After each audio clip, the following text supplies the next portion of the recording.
mga messages. Proverbs 3 verse 5 to 6. Sabi po sa Biblia, trust in the Lord with all your heart and do not lean on your own understanding. In all your ways acknowledge Him and He shall direct your path. Sabi po sa Tagalog, kay Yahweh o sa Diyos ka magtiwala, buong puso at lubusan, at huwag kang mananangan sa sarili mong karunungan. Sa lahat ng iyong gawain, siya'y alalahanin, upang ikaw ay patnubayan sa iyong mga tatahakin. Ang pag-uusapan po natin sa oras na ito ay pamagatan nating magtiwala ka lang sa Diyos. Sabi mo sa iyong katabi, magtiwala ka lang sa Diyos. So sa buhay natin mga kapatid, napakahalaga po sa ating pananampalataya sa Panginoon na tayo ay nagtitiwala sa Diyos, na ito'y nanggagaling sa ating mga puso.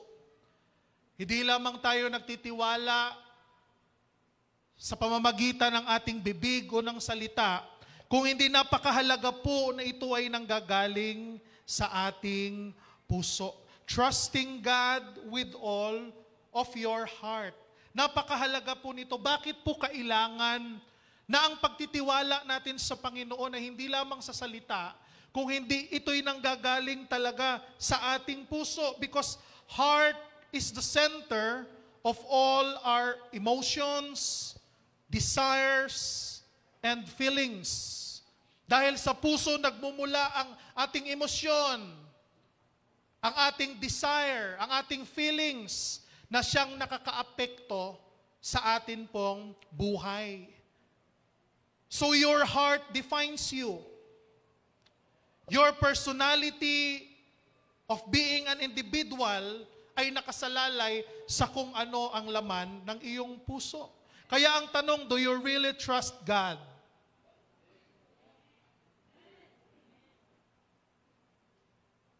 Kung ikaw ay nagtitiwala sa Panginoon, siguraduhin po natin na ito ay talagang galing sa ating puso, yung tiwala na ating sinasabi. Hallelujah. Yung salitang trust, kung ito po ay inyong i-research, kung i-google po ninyo ito, ang isa pong ibig sabihin ng trust ay a firm belief in the reliability, truth, ability, or strength of someone or something. A firm belief. Yung kahit magkakabali-baliktad, hindi magbabago ang tiwala mo, ang trust mo doon kung ano ang iyong pinapaniwalaan, kung sino ang iyong pinapaniwalaan. Meaning, if we trust the Lord, we cannot also depend upon our own understanding. No?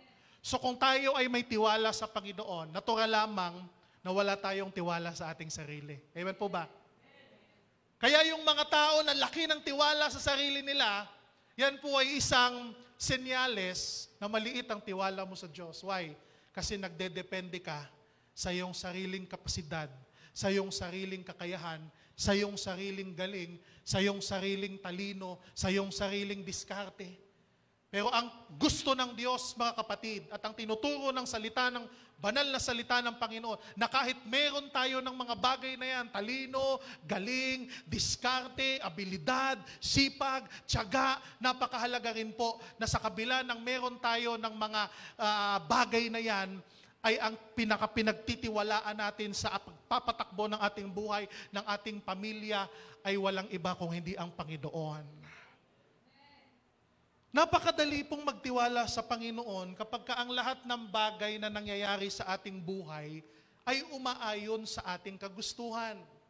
In other words, napakadaling magtiwala sa Diyos kapag ka wala tayong kinakaharap na mga pagsubok at mga problema sa buhay. Amen po ba?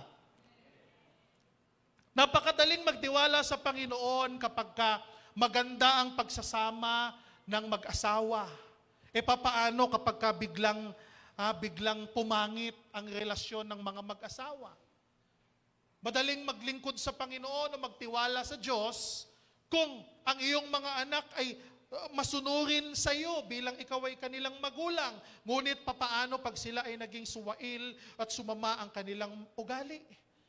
Madaling magtiwala sa Panginoon kung yung takbo ng pamilya mo ay maayos, sagana ang lahat. Papaano kung biglang naging magulo ang takbo ng inyong pamilya? Diba ba? Kung ikaw ay nasa trabaho, napakadaling magtiwala sa Panginoon pag maganda ang relasyon mo sa iyong boss, sa iyong mga katrabaho, pero kapag papaano, pag pakiramdam mo ay pinag-iinitan ka na ng iyong amo, ng iyong boss.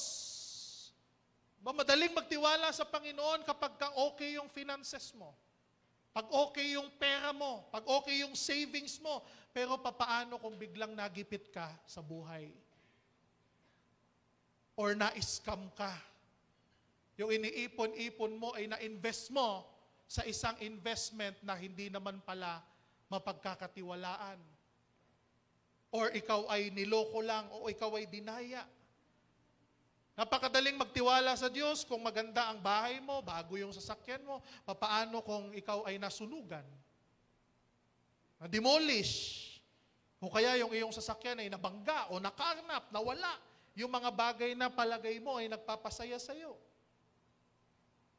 Napakaganda o napakadaling maglingkod sa Panginoon at magtiwala sa Panginoon kapag ka maganda ang tinatakbo ng iyong negosyo. Pero kung paano kapag ka ikaw ay nalugi? Napakadaling magtiwala sa Diyos kung maganda ang estado ng iyong kalusugan, pero papaano kung biglang nasira ang estado ng iyong kalusugan? Madaling magtiwala sa Panginoon kapag ka pakiramdam mo, ibinibigay niya lahat ng mga ipinapanalangin mo sa Kanya, hinihiling mo sa Kanya, hinihingi mo sa Kanya. Pero papaano kapag hindi na niya ibigay kung ano man yung pinapanalangin mo sa Kanya?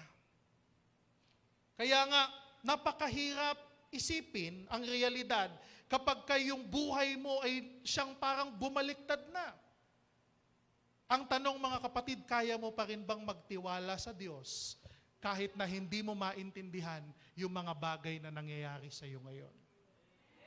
Kaya mo pa rin bang magtiwala sa Diyos kahit yung mga bagay na nangyayari sa iyo ay kabaliktaran ng iyong mga ine-expect o hindi mo akalain na mangyayari sa iyo kung ano man yung dinadanas mo sa buhay ngayon? Kaya nga alam natin ang istorya ng buhay ni Job, na sa kabila ng mga pagpapala ng Panginoon, dumating ang panahon na siya ay kailangang subukin sa kanyang pananampalataya, sa kabila ng kanyang pagiging matuwid, pagiging tapat sa Panginoon, sinubok ng Diyos ang kanyang buhay. Nung kapanahunan ni Job, siya po ay, sabihin na natin, pinakamayaman sa kanyang lugar. Sabihin na natin, milyonaryo. Di ba? Marami sa atin gustong maging milyonaryo siguro. Pero wala siguro sa atin gustong rumanas ng pinagdaanan ni Job sa kanyang buhay. Sabi ng Bible, si Job ay merong 70,000 mga tupa, 3,000 kamelyo, 1,000 kalabaw, mga inahing asno, at kung ano-ano pa, napakarami niyang kayamanan. Dahil nung unang panahon, doon nasusukat kung gaano kayaman ng tao sa kaniyang mga, yung tinatawag na flock, yung mga pag-aari niyang mga hayop, kung gaano karami ang kanyang mga alipin. At si Job ay pinagpala ng Diyos ng maraming anak. Meron siyang 7 na lalaking anak, 3 babae, 10 lahat. Amen? Kaya huwag kayong magtaka mga kapatid kung marami kayong anak, pagpapalayan sa Panginoon. Amen po ba? Ngunit sa pagkakataon na yon, siya ay kailangang subukin at pinahintulot ng Diyos lahat ng mga nangyari sa kanya at lahat ng meron siya ay nawala sa isang iglap lamang, sa pamamagitan lamang ng isang araw.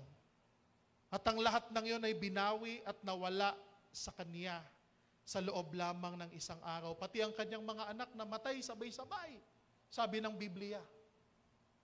Diba, nakakalungkot. Siguro maraming tao sa inyo, mga kapatid, ang talagang kanina lang okay ka, kanina lang stable yung trabaho mo, stable yung negosyo mo, kanina lang okay yung savings mo, yung ipon mo, tapos biglang nawala ang lahat sa iyo. At doon masusubok kung gaano katatag ang paniniwala at tiwala at trust mo sa Diyos. Sa oras na walang-wala ka, doon masusubok kung gaano ka katapat na nagtitiwala sa Panginoon.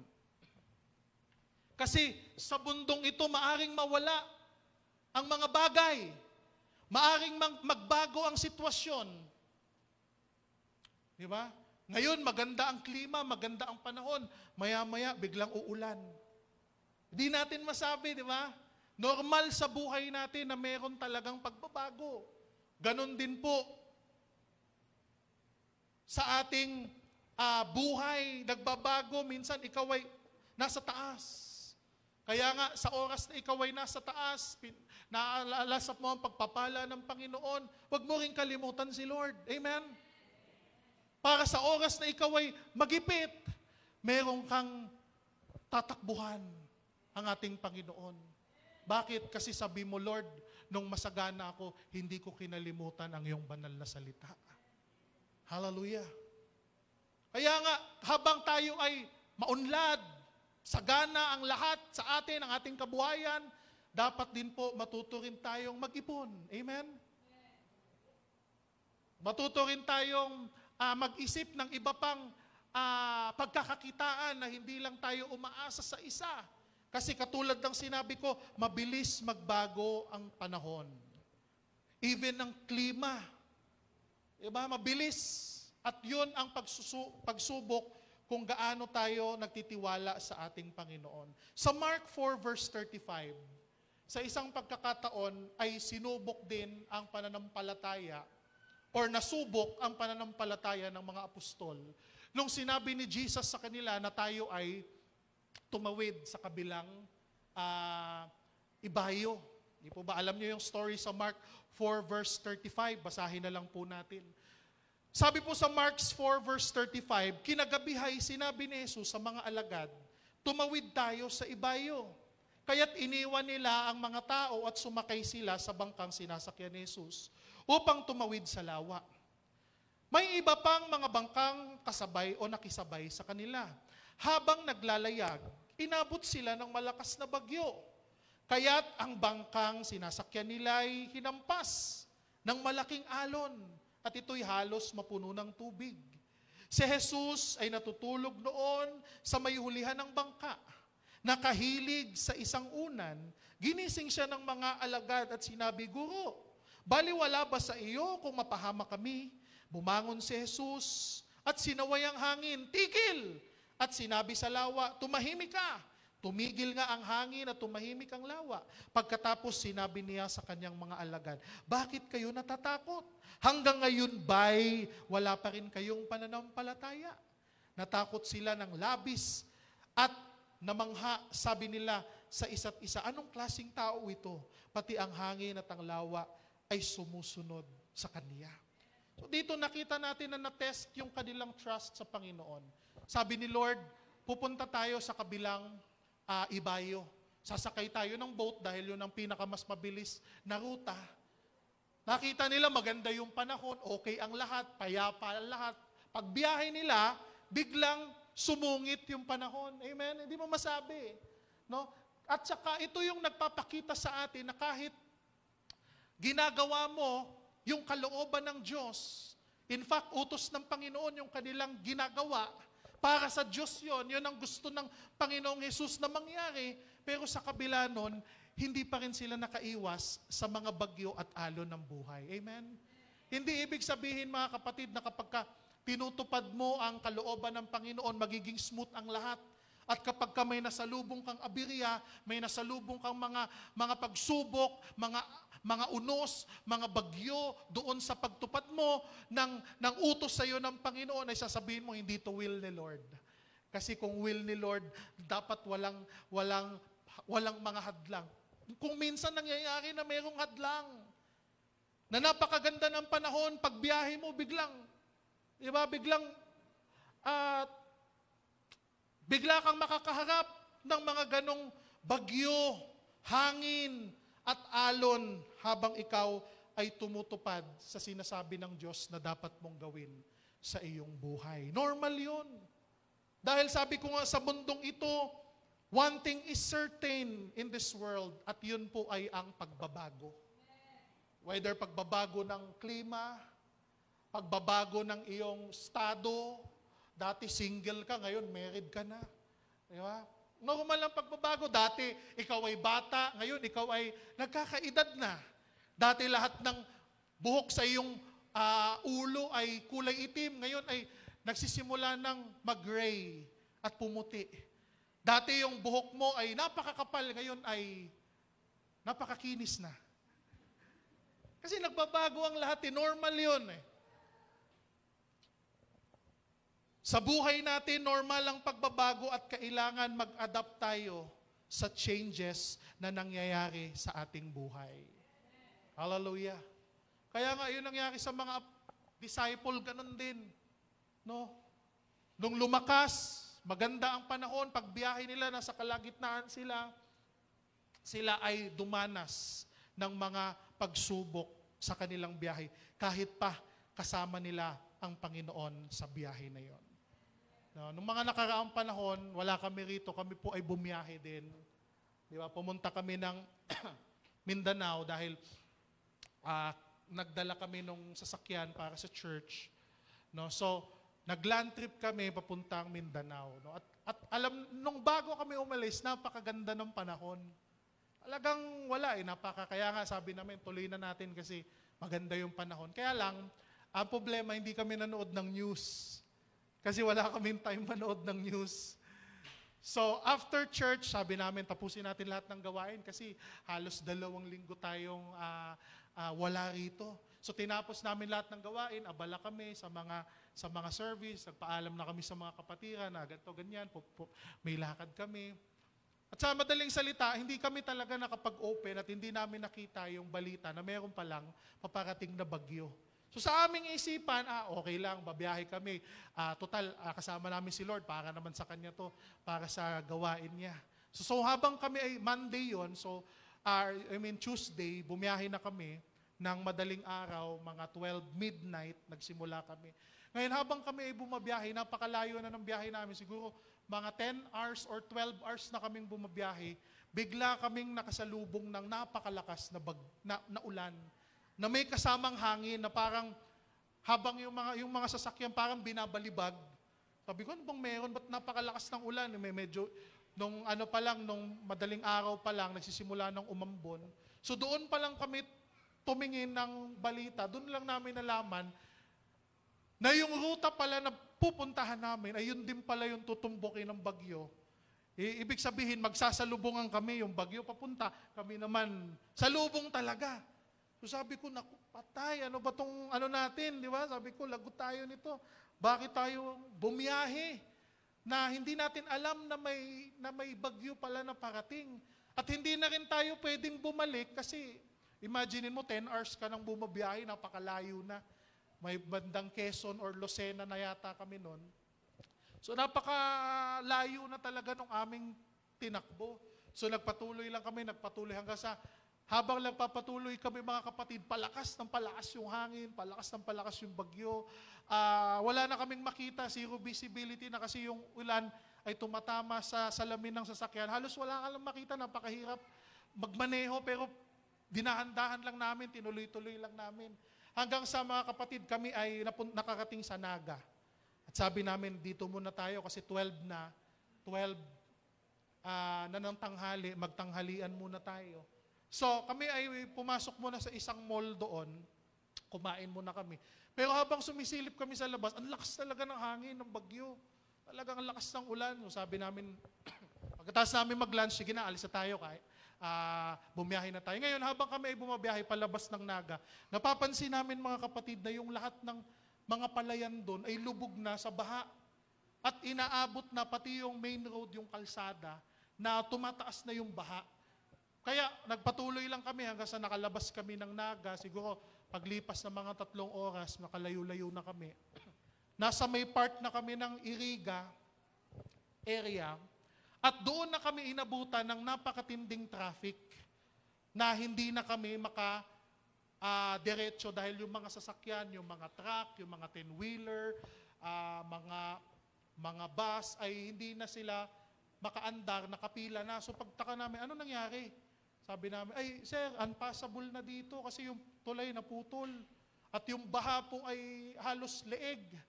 So wala nang daanan. Sabi ko talaga sa isip ko. Sabi ko kay Pastor Maricar, mukhang wrong timing ata. Sabi ko, tapos napag-isip-isip ko, Lord, bakit hindi man lang namin na-discern? Hindi man lang naman kami nagbukas ng balita at mabalitaan yon. So sabi ko, hindi ko alam, medyo parang ganun. Sabi ko, sayang, hindi tayo nakalagpas dito. Kahit man lang sana nakalagpas tayo dito sa baha, sa may bandang tulay, sana magiging tuloy-tuloy pa rin yung biyahe, hindi tayo mabibitin.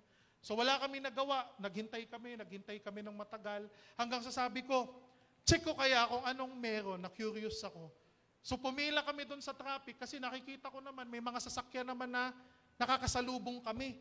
Sabi ko, siguro baka kayang daanan kasi ba't may nasasalubong kaming mga sasakyan? Mga malalaking pick-up, yung mga parang mga 4x4. Sabi ko, baka kaya natin to, try natin. So sumunod kami mga kapatid doon sa traffic. Yung sinundan naming 10-wheelers, nung lumusong na siya sa baha, nakita ko mga kapatid, yung lahat ng gulong niya lumubog. Alam niyo naman siguro kung gaano kalaki yung gulong ng 10-wheelers, di ba? Malaki yon.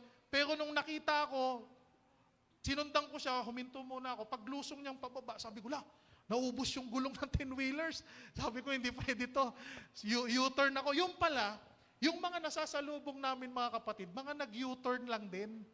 Akala ko may daanan, yung pala nag-U-turn din. So wala talaga, hindi kami maka-access ng kalsada. So sa madaling salita, lumiko na lang kami, bumalik kami. At dun sa pagbalik namin, sakto, merong inn, yung pwede kang magpahinga, parang maliit siya na hotel. At timing talaga, kung saan kami nasiraan, dun talaga sa may matutulugan. So sabi ko, sige, kasi di tayo taga rito, mag-ano na lang tayo kasi mukhang malabo eh. Imaginein mo, yung mga tao para makatawid, lumalangoy.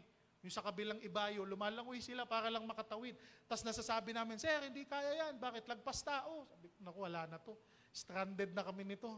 So sa madaling salita, kung magpahinga muna kami doon, akala ko ay bukas siguro huhupa na yan. Kasi gano'n naman talaga eh. Di ba? Alam naman natin pag bumabaha, kinabukasan, matagal na yung 24 hours, humuhupa talaga yan. So sabi ko, sige, dito na lang muna tayo, magpahinga tayo. Kasi estimate ko lang talaga, babiyahiin namin yung Manila hanggang Mindanao ay aabutin lang, ang target ko, mga 1.5 araw lang dapat nakarating na kami. So yun yung nasa isip ko, saglit lang to, basta dedire-diretsuhin ko yung biyahe. Kaya lang, may mga ganong pangyayari na hindi ka makadaan, so umikot kami, nagpahinga muna kami. After, mga kapatid, nagising kami madaling araw, doon kami sa inn. Ang laki ng parking space niya. Kami lang yung nakaparada, meron siguro 2 o 3 sasakyan, pangatlo yung sa amin. So nagpark na kami. Nakatulog muna kami dahil pagod nga sa biyahe, walang tulog pa. Pagising namin mga kapatid, mga 10 p.m., pagbukas namin ng pinto, nagulat kami, punong-puno na ng sasakyan doon sa parking lot. Sabi ko, Mike, buti na lang, bakit? Tayo kaagad, kumuha na tayo ng room. Bakit? Kasi kung na-late tayo, wala tayong tutulugan ngayon. Di ba? Kaya, buti na lang, hindi na tayo nagdalawang isip, nagpahinga tayo kasi mga kapatid, punong-puno na talaga yung parking, lahat na stranded. At dahil puno na yung inn, wala na silang matulugan kung hindi nandun na lang sila sa sasakyan habang ang lakas-lakas ng ulan sa labas. No, doon sila sa loob ng sasakyan. Kawawa nga yung may mga bata pa, yung may mga dalang sanggol sa biyahe kasi nandoon lang sa sasakyan, umiiyak. Yung magulang balik ng balik sa counter, may bakante na po ba? Sabi ko, wala po, fully book pa, puno pa, meron pa pong mga nakaano. So sabi ko kay Pastor Maricar, na tayo, isang 24 hours lang tayo dito, alis na tayo, bakit? Para bigyan ng pagkakataon yung iba.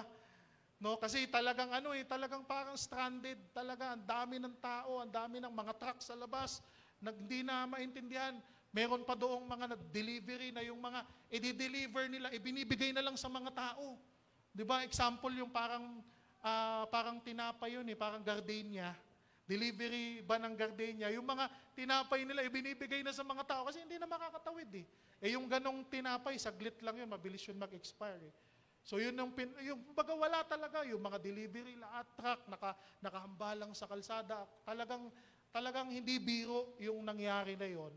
At sabi namin, sige, bigyan natin ng pagkakataon yung iba. So akala namin, makakatawid na kami after 24 hours. Pagdating namin doon, nagtanong-tanong kami, sabi ng mga tao, wala pa rin pong pinagbago. Nung ngayon lang nangyari yan, napakataas pa rin po, nakita namin. At may mga pulis na, binawal na talaga kaming tumawid. Sabi ko, paano na to? May ihahatid tayong sasakyan. At nanood kami ng news, sabi namin, siguro mabuti pa, bumalik na lang tayo. Tinakita namin yung news, mga kapatid, hindi na rin pala kami makakabalik. Dahil doon sa pinanggalingan naming mall sa Naga, ay baha na at pinasok na nga yung mall. At sabi doon sa balita, mas madami pang stranded na nasa Naga. So nandun kami sa gitna ng stranded yung pupuntahan namin, stranded yung pauwi, wala kami magawa. Sabi ko, ano nang gagawin natin? Blackout, walang kuryente, walang signal. Sabi ko, paano ito? Yung mga mahal namin sa buhay, nag-aalala na. Hindi namin alam, madami ng text sa amin na nasa na kayo, kinokontak kami, hindi nila kami makontak. Yun pala mga kapatid, sa balita pala yung napapanood nyo, talagang matindi na, di po ba? Talagang ang dami na palang patay. Hindi namin nakalain kasi nasa isang area lang kami. Doon sa, mabuti ang Panginoon dahil doon sa lugar kung saan kami na stranded ay medyo mataas. So hindi namin ramdam na grabe na pala yung nangyari sa paligid namin at napakarami na palang namatay, nalunod, na landslide, sabi namin.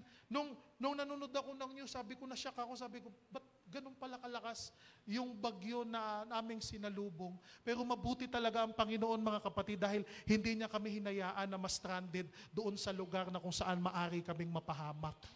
Hallelujah! Napakabuti ng Diyos. Kaya nga sabi ko, akala ko saglit lang ang biyahe. Hanggang sa umabot kami ng 1 araw. Umabot kami ng 2 araw. Doon na kami natulog sa van. Sabi ko, dito na tayo matulog. Talagang wala na tayo mapupuntahan nito. Paikot-ikot lang kami doon sa parang community na yon, yung highway. Paikot-ikot lang kami, babalik kami, tapos maghahanap kami ng makakainan. Buti na lang mga kapatid, doon sa lugar na yon, merong karinderya na bukas. At ang sasarap ng mga pagkain nila. Kasi nga, Bicolano, di ba? Sino pang Bicolano rito? Galing nga magluto. So, parang hindi namin naramdaman, hindi kami nagutom. In fact, tumaba pa nga kami nung nanggaling kami dun Yung iba't, yung nakita namin, walang makain, nagpaparescue. Pero kami, ang daming, dun lang sa harapan mo, kakain ka. Di ba? Kaya umabot kami ng 2 araw, 3 araw. Sabi namin, hanap na tayo ng paraan pag after 3 days. Nung uminit na, gumanda ang paraan, nung panahon, sabi namin, hanap na tayo ng madadaanan. At nung una pa yon, bago yon, mga 2 days pa lang, merong mga biyahero din na sabi na doon tayo dadaan sa likod, sa may mga bangin, mga liblib na lugar. Tapos ako naman natutokso ako, sunod na kaya ako sa kanila. Pinipigilan ako ni Pastora Maricar kasi napakalakas pa ng bagyo ng hangin. So, pero nung lumipas na yung 3 araw, uminit na. So napapayag ko na siya na tara, na tayo. Puntahan na natin yung kalsada na yon. So sa madaling salita, nung umabot na kami ng 3 days doon, halos kaibigan na nga namin yung mga tao Yung mga nandun sa tinatambayan namin gas station, may cafe doon kami nakiki-wifi. Yung mga doon kami naliligo sa tawag doon, sa gasoline station, di namin alam kung pwede maligo doon. Doon kami naliligo, doon kami bumibili, may convenience store sa tapat. Medyo okay din yung napuntahan naming lugar. Maliban sa brownout at walang signal. At sa madaling salita, okay kami doon ng 3 days at hanggang sa uminit, nag-decide talaga kami na pumunta na, tumawid na. So sa madaling salita, umikot kami sa kabilang kalsada at nakita namin mga kapatid, hindi ko lang Video namin, hindi ko lang ma-play ngayon, na napakadami palang landslide. At sabi nila, ngayon lang yon pwedeng madaanan. So, nung unang gabi namin, unang araw namin, pangalawang araw, wala rin palang makakadaan doon kasi yung lupa ay natakpan niya rin yung kalsadang two lanes lang. Kasi nga, bangin na yung doon eh. So, nakakatakot talaga. So, sabi namin, yung araw na yon, 3 days na yon, yun doon lang pala din na clear yung madadaanan. Pero yung main road, wala, baha pa rin. Hanggang leeg pa rin, nagbabangka na nga yung mga tao eh. Yung mga ibang sasakyan, sinasakay sa balsa. No, tas ang haba ng pila. So doon kami, umikot kami ulit, doon sa likod ng bundok, hanggang sa, namin yung gilid ng baybay, yung pangpang, doon kami dumaan. Hanggang sa sabi, after 3 days, nakalusot kami mga kapatid, hanggang nakarating kami sa Legazpi, Albay. At mula doon, tuloy-tuloy na ang biyahe namin hanggang sa makarating kami ng Sorsogon, doon sa may port. At nung na-realize ko, ba't kami umabot ng 3 days doon sa isang lugar? Means inip na kami, bagot na kami, at minsan nasasabi ko, naku, parang hindi ko maihahatid tong parang stranded talaga tayo. Ganon yung naiisip ko, umabot kami ng 3 araw na na-delay. Pero yung delay pala namin ngayon, mga kapatid, ay perfect time lang. Kasi yung araw na na-delay kami, lahat pala ng kalsada hindi pa pwedeng daanan. Lahat pala ng biyahe sa port suspended. So kahit nakalusot kami doon sa baha at makatuloy kami doon sa port, hindi pa rin kami makakasakay kasi ang haba ng pila ng mga naunang truck na na-stranded dahil sa bagyo. Pero mga kapatid, after 3 days, naintindihan namin, kaya pala kami dinelay ng Panginoon sa lugar na meron kaming makakainan, sa lugar na meron kaming mabibihisan, sa lugar na meron kaming mapagpapahingahan. Dahil habang yung nandun kami sa 3 araw na yon, kiniklear pala ng Diyos yung maari naming dadaanan upang kami ay safe at makarating kami sa dapat naming puntahan. Alam niyo mga kapatid, pagdating namin doon, tuloy-tuloy ang biyahe, wala nang aberya, at pati doon sa port mga kapatid, kami lang ang pasahero ng Roro. Kami lang ang nakasakay doon, mangilan-ngilan lang kami. Sabi namin, Kuya, bakit ganito? Ba't wala kaming kasabay na malalaki? Ay boss, na-stranded po sa Naga. Yung mga nasa Naga, hindi talaga nakalusot. Kaya nga sabi ko, ang buti ng Panginoon. Kasi inisip ko, bakit Lord, hindi mo naman kami sinabihan na may bagyo? Sana pala pinagpaliban na lang namin. Hindi mo na kami bumiyahe ngayon. At kung hindi kami bumiyahe noon, hindi na talaga kami makakalusot sa Naga. Dahil hindi na, stranded na yun. Walang ibang daanan walang ibang diversion road. Pero na-realize ko yung pag-alis pala namin, na kahit hindi namin alam na may bagyo, perfect pala yun para makaabot lang kami sa may part ng Iriga dahil may diversion road doon. Kahit na-delay kami ng 3 days, after 3 days, nakabiyahe pa rin kami. At mga kapatid, nakarating kami sa church natin sa Surigao. No? At nakita namin doon, umabot talaga kami Saturday ng madaling araw. Sabi ko, hindi kami. Sabi ni Pastora Jenny, Pastor Zuriel, sana umabot kayo ng Sunday dito. Sabi ko, naku po, stranded kami ng 3 days. Aabot pa kaya kami? Pero pag ikaw pala ay nagtiwala sa Panginoon, mga kapatid, kahit hindi mo alam ang nangyayari sa sitwasyon mo, aabot ka para matupad kung ano ang dakilang layunin ng Panginoon. Sabi ko, yung gagawin natin para sa gawain ni Lord. Itong sasakyan, ihatid natin para doon sa ministry ng Panginoon, sa church natin sa Surigao. So alam ko na yung ginagawa namin, alam ko na will ng Panginoon. Kaya nga sabi ko, hindi porket ginagawa mo yung will ng Panginoon at naka-encounter ka ng mga ganong situation sa buhay mo, ay panghihinaan ka na ng loob, ay susuko ka na, ay madidiscourage ka na, hindi. Kasi alam mo, pag ang gawain ng Panginoon, tinupad mo, ang gawain ng Panginoon, inuna mo, ginawa mo kung anong kalooban niya sa buhay mo, kahit madelay ka man, kahit ilang araw man yan, pero magtatagumpay pa rin ang Panginoon sa gusto niyang gawin para sa buhay mo. Sabi ko, napakabuti ni Lord. Kahit madelay, kahit may aberya, basta magtitiwala ka lang sa Panginoon. Huwag mo kagad i-judge. Kasi tayo mga tao, ginajudge natin. Yung unang sitwasyon, sabi ko na malas talaga, di ba? Palpak talaga Sabi ko na hindi ito yung tamang panahon Pero kung magtitiwala ka lang sa Kanya, kung matatapos mo yung storya na yon na nangyari sa'yo, marirealize mo lahat ng nangyari sa'yo, lahat ng pinahintulutan ni Lord ay may purpose, may dahilan. At walang ibang dahilan kundi mag-glorify ang Panginoon sa buhay natin. Kaya nga, sa buhay na ito sa mundo, nothing will stay the same. Nagbabago ang lahat. Ang pagkakataon, ang panahon, ang klima, walang bagyo, biglang magkakaroon ng bagyo, mainit ang panahon, biglang uulan. Nagbabago ang lahat. Even ang mga tao nagbabago, minsan kaibigan mo sila, minsan hindi. Minsan naman yung kaaway mo, minsan naman yun ang kaibigan mo ngayon. Di ba? Nagbabago eh. Kaya sabi ng Genesis 8 verse 22, while the earth remain seed time and harvest, and the cold and heat and summer and winter and day and night shall not cease. Hanggat naririto't buo ang daigdig, magtanim o tagtanim, tag-ani, palaging sasapit, tag-araw, tag-ulan, tag-init, taglamig, ang araw at gabi, hindi mapapatid. Amen? Hindi mag-a-adjust ang mundo para sa iyo. Ikaw ang mag-a-adjust upang patuloy ka pa rin na magtiwala sa Panginoon. Kaya yun nangyayari sa buhay natin, hindi naman na yan bago eh. Yung mga pagsubok, yung mga challenges, yung mga kalamidad, hindi naman yan bago, hindi naman yan nagkataon lang eh. 100 years ago, dinadanas na yan ng mga tao na katulad natin. Kaya hindi tayo dapat umarte na parang, at yung iba sinisisi ang Diyos sa mga nangyayaring kalamidad sa mundo. That's normal. Natural na yan dahil we are living in the broken world. Diba sabi ng Bible?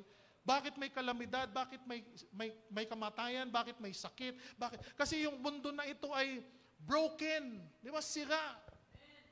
Wala nang pag-asa. Kaya nga ginawa ng Panginoon, merong langit eh. Para tayo mga kapatid, merong hope. Yung mga naglilingkod sa Diyos, yung mga tapat na naglilingkod at nagtitiwala sa Panginoon ay merong pag-asa. At yung pag-asa na yun, kapatid, wala dito sa mundo kung hindi nandun sa langit. Hallelujah! Palakpakan natin ng Diyos! Bakit tayo nagpapakahirap na maglingkod sa Panginoon? Bakit tayo nagpapakahirap na magsamba? Kahit na dapat hindi naman mahirap sa atin, hindi dapat na-feel na burden yun eh. Yung pagsasamba. Pero bakit natin ginagawa? Dahil meron tayong hope. Meron tayong tiwala sa Panginoon. Meron tayong trust. Kaya manalig ka lang sa Panginoon.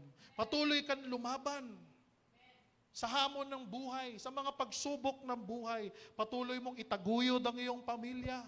Patuloy mong i-guide ang iyong pamilya, ang iyong mga anak, upang sila ay maging tapat din na nananampalataya, na maglingkod sa Panginoon. Lahat ng bagay nagbabago dito sa mundo.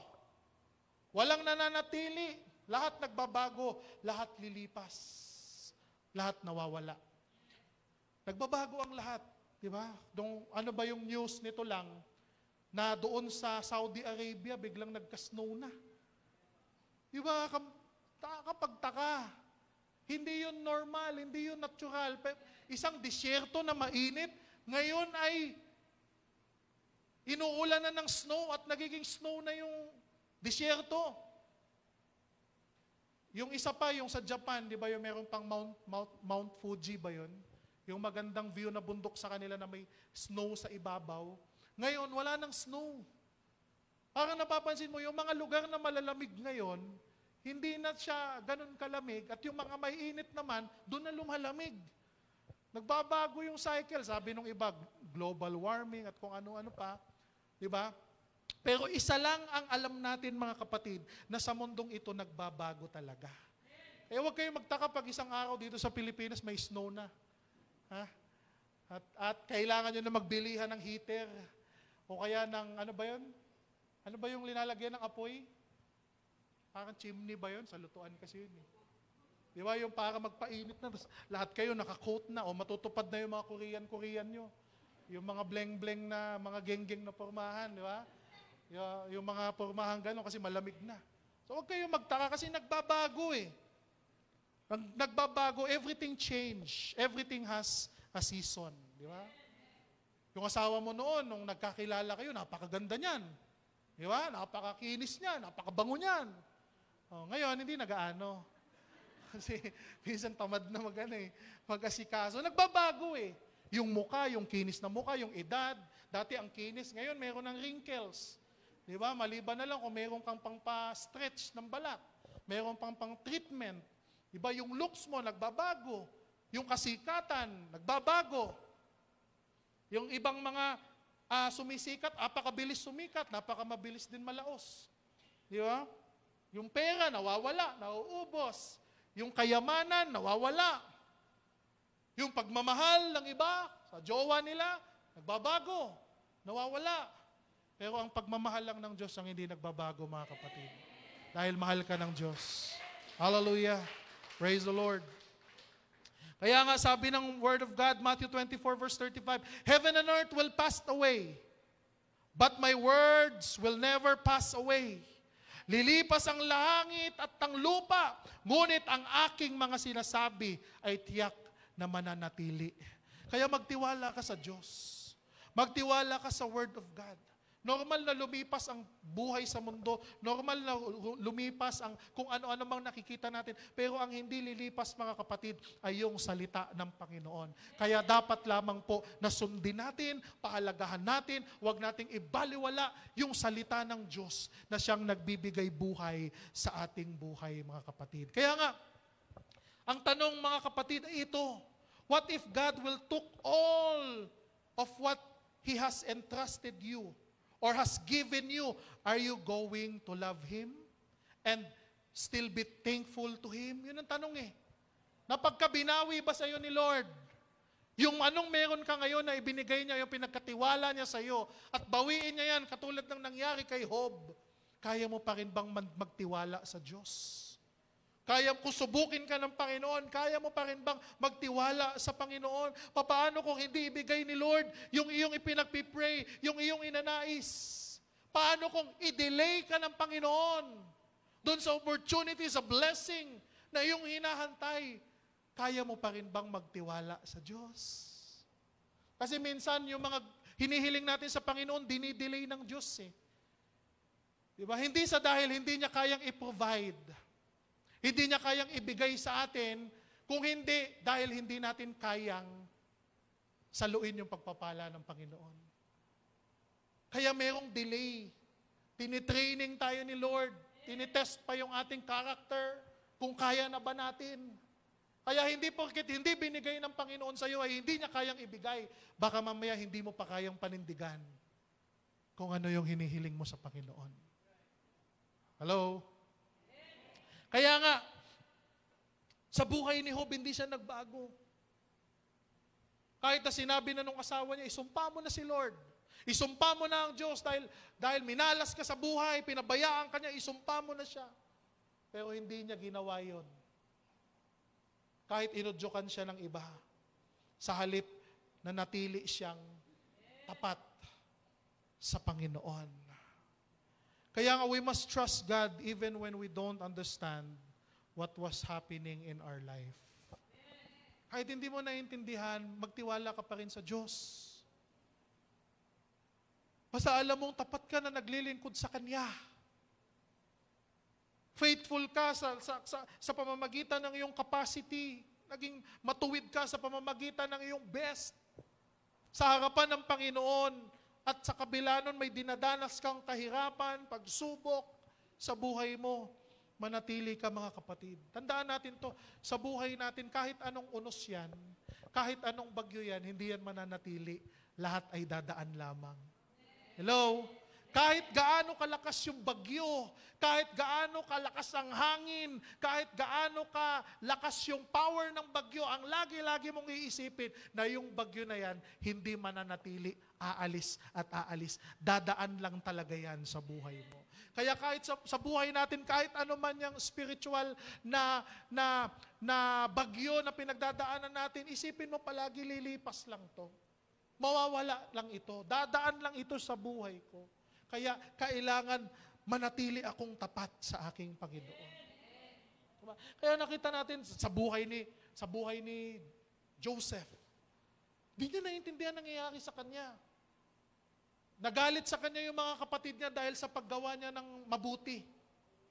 Dahil sa hindi siya gumagaya sa ginagawang kasamaan ng kanyang mga kapatid, kinapuutan siya ng kanyang mga kapatid. Inisipan siyang patayin hanggang sa siya ay ginawang ibinenta para maging alipin. Hindi naintindihan ni Joseph. Sabi niya, kung tayo si Joseph, ano ba ito nangyayari sa akin? Gumagawa lang naman ako ng tama. Bakit ako nagkaganito, Lord? Ba't ganito? Ginagawa ko lang kung ano yung mabuti. Pero pinag-initan pa ako ng mga kapatid ko. Binugbog, sinaktan, halos patayin. At ngayon, binenta ako para maging alipin dito sa Egypt. Hanggang sa nabili siya ni Potiphar.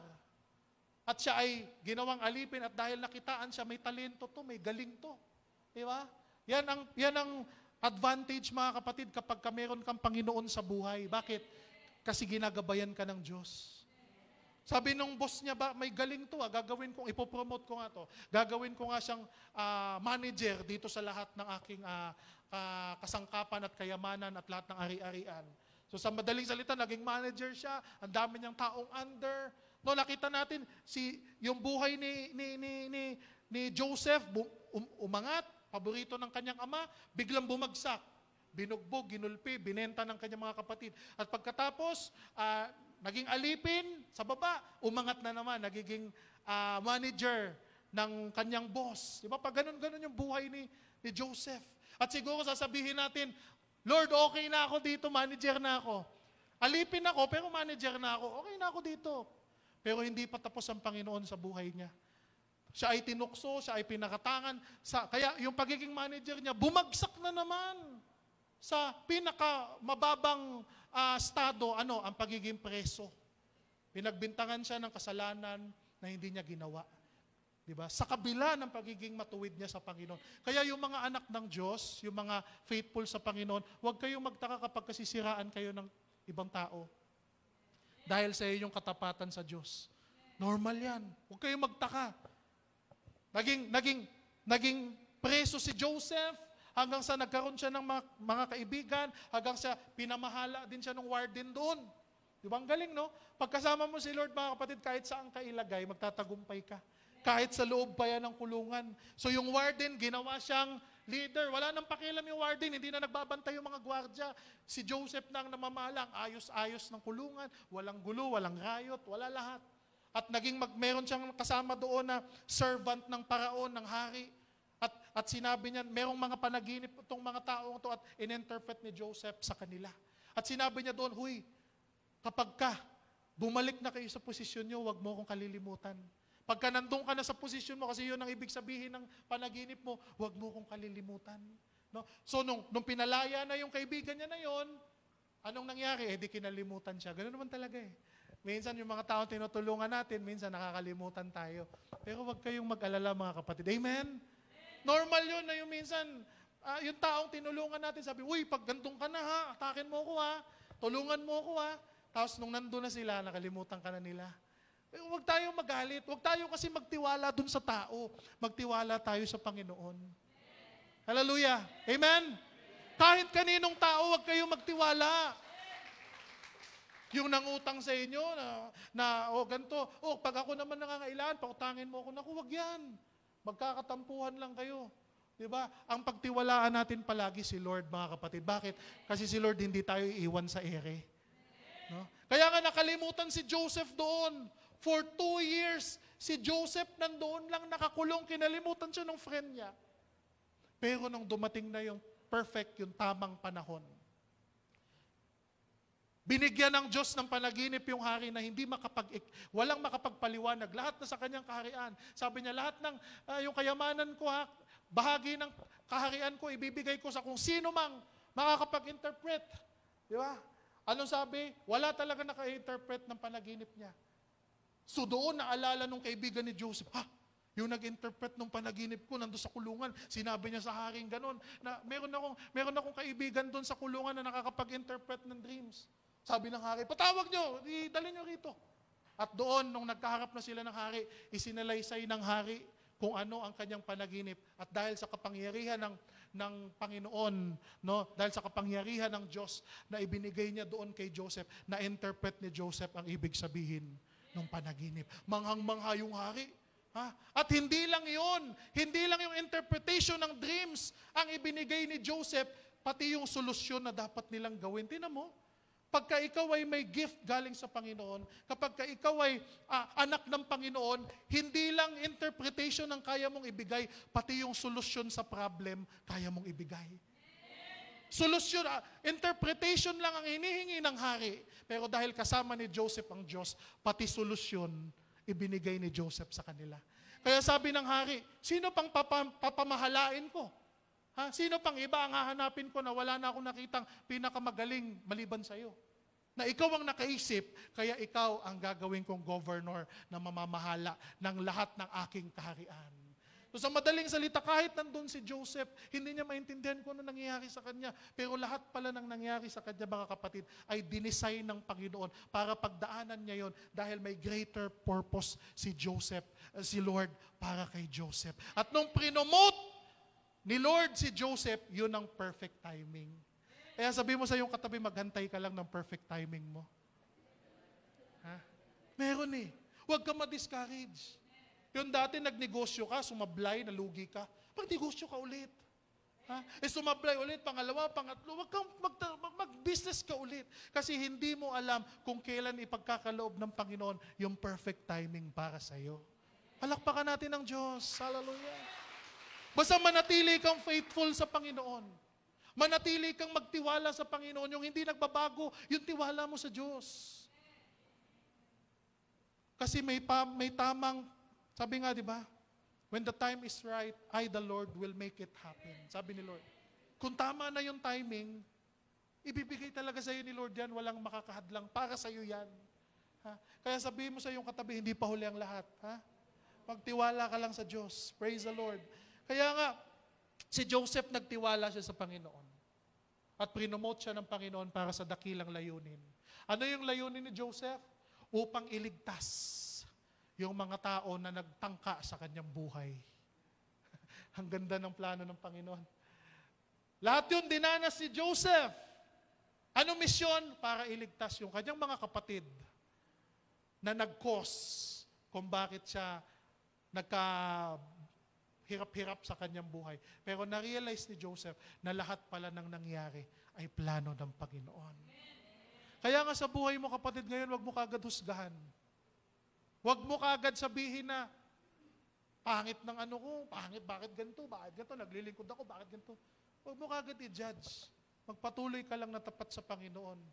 At pag natapos na yung storya ng buhay mo, marirealize mo, lahat pala ng ginawa ng Panginoon ay para sa ikabubuti namin.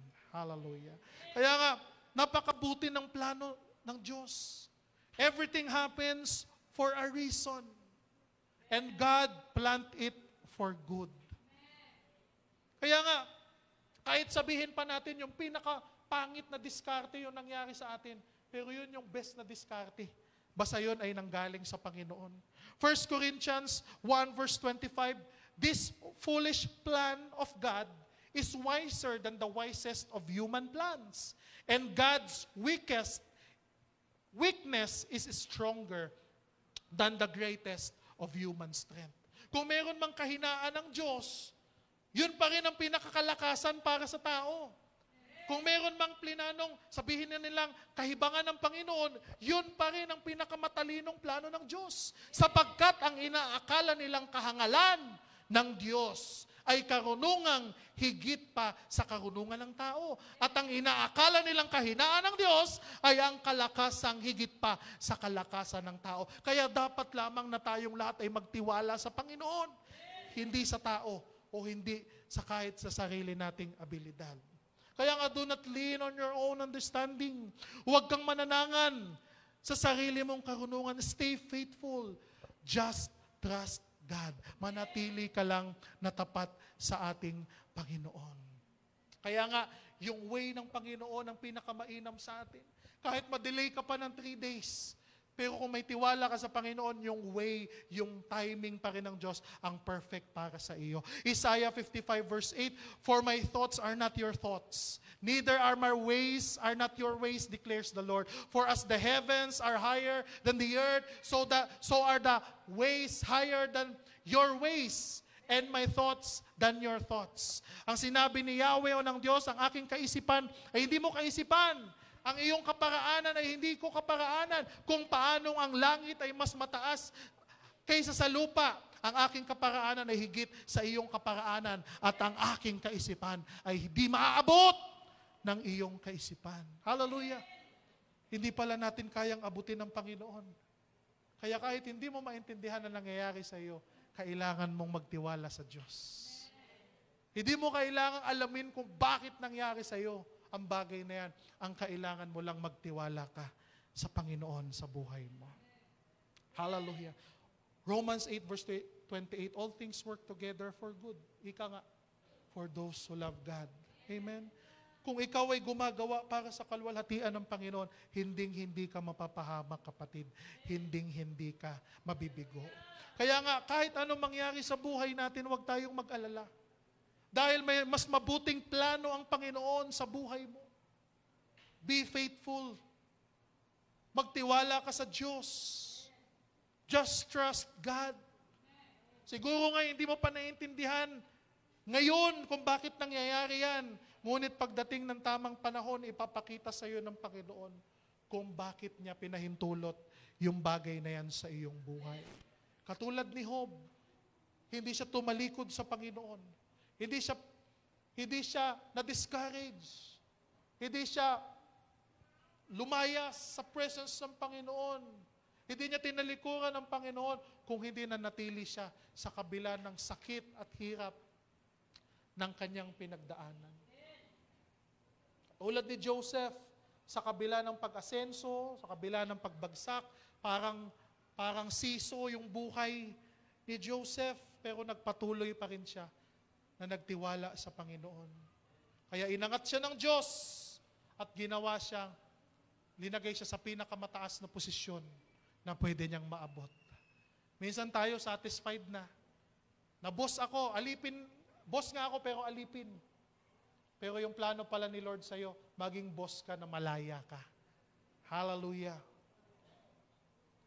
Katulad ng mga apostles, sa pagtupad natin ng kalooban ng Diyos, kung minsan daranas tayo ng mga pagsubok. Pero tandaan natin, anong bagyo man yan ng buhay natin, mga kapatid, lilipas at dadaan lang yan sa buhay natin. Kaya dapat huwag tayong mawalan ng pag-asa. We must trust God with all of our hearts. And do not lean on our own understanding, and God will surely direct your path. Amen? Magtiwala ka sa Diyos. Parang naka-GPS ka. Na kahit mabarahan man yung dadaanan mo, hahanapan ka pa rin ng Panginoon ng panibagong ruta na malulusutan upang makarating ka sa patutunguhan mo. Kaya palakpakan natin ng Panginoon. Iniling ko pa, tayong lahat ay tumayo. Praise the Lord. Hallelujah. Trust God. Magtiwala ka lang sa Diyos. Hallelujah. Ama naming banal, salamat Lord. Sa iyong banal na salita, O God. Hallelujah, Lord. Alam ko, Panginoon, na kami, Lord, ay may kanya-kanyang pinagdadaanan sa aming buhay. Ngunit salamat, Lord, na ang iyong salita ay nagbibigay sa amin ng comforting words, Lord. Na sa buhay na ito, dadanas kami ng mga pagsubok, ng mga trials, ng bagyo, whether ito man po ay physical or spiritual na bagyo sa aming buhay. Na hindi namin ito maiiwasan, Lord. Ang pagbabago ng mundo, ang pagbabago ng mga tao. Ngunit masaya kaming maisip, Lord, na ikaw ay hindi nagbabago sa amin, Lord. Lahat sa mundong ito nagbabago, pero ikaw hindi. Ang iyong banal na salita, Panginoon, ay hindi nagbabago. Yung katotohanan, yung katuwiran nito, pabulaanan man ito ng ibang mga tao, pasinungalingan man ito ng mga tao, pero hindi natin may babago ang realidad na yung salita ng Diyos ay mananatili mula noon hanggang ngayon, magpakailanman, hindi nagbabago. Lord, salamat na ito ay aming guide sa buhay namin, Lord. Ito ang aming Panginoong takbuhan, ito ang aming sandala ng iyong banal na salita, Lord, na siyang nagbibigay sa amin ng encouragement, na siyang nagbibigay sa amin ng reminder, Panginoon, Sa mga pagkakataon kami naliligaw, kami lumalabis, Panginoon.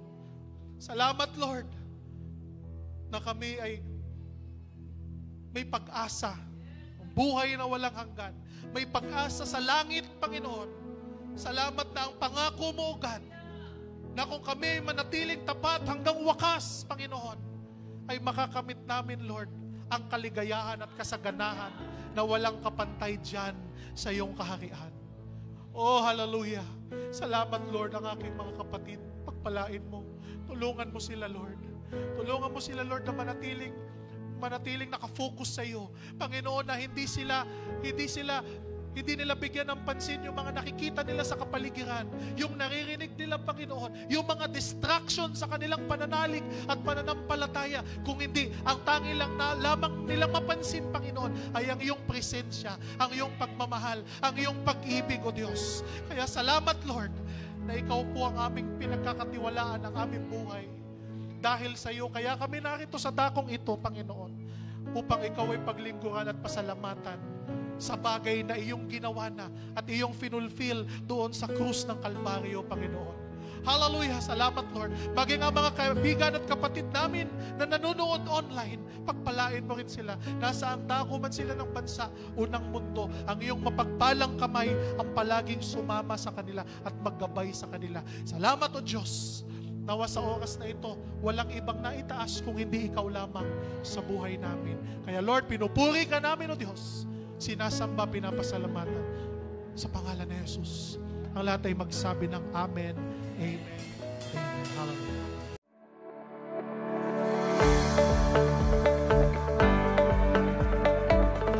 Nabuhay ang ating Panginoong Jesus. Hindi patay ang Diyos na ating sinasamba. Buhay na buhay ang Diyos. Jesus is alive! Come and join us every Sunday 9 in the morning, live on Facebook, as we continue to worship the Lord Jesus and experience His unfailing love to us.